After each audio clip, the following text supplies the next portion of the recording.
I'm here with McCracken, the chair of the board of the Stella Prize, and I'm very excited to learn more about your new role and what we can look forward to in 2024 and beyond.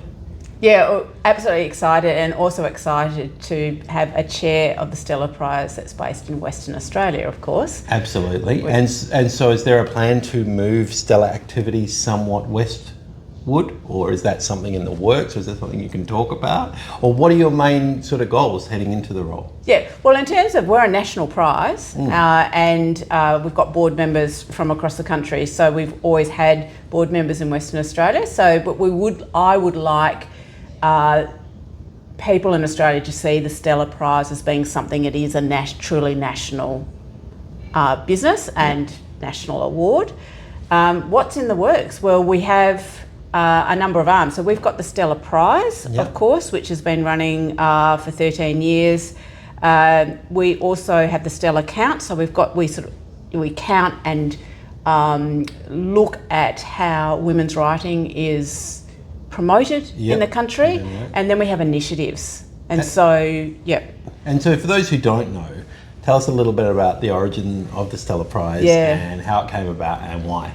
Well, so I'm just getting right up to speed with this, but my understanding is that a group of women came together when they saw that the Miles Franklin Award, I think in 2011, had a shortlist that was entirely men. Men, wow. And they went, oh, well, actually something needs to change here. And so that was the genesis of the Stella Prize, and Stella is Miles Franklin's name. Of course, yes. She's Stella Miles Franklin, so that's how the name came about. So what are some of the best books you've come across recently by female authors in the Australian literary landscape?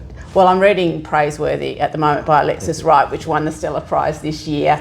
And Alexis wrote Carpentaria, which is in my all-time top 5 books of all time. And I read a lot of books, so that's a pretty tough gig.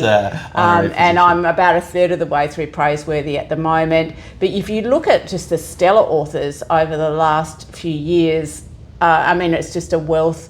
You know, Kate Mildenhall's The Hummingbird Effect was in there. I think Grace Chan's book was amazing from a couple of years ago. We've had amazing poetry come through with The Jaguar. By Sarah Holland-Batt, wonderful book. Sarah Holland-Batt.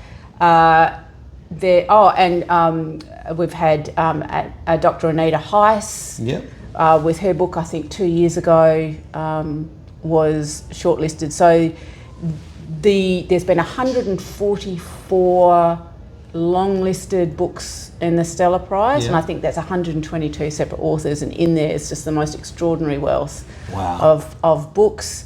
But just consistently, the number of, I'd love to see more people read women's stories. Agreed. And we do have a bit of a gender reading gap. Yes. So we know that in Australia, women read more than men do as an activity.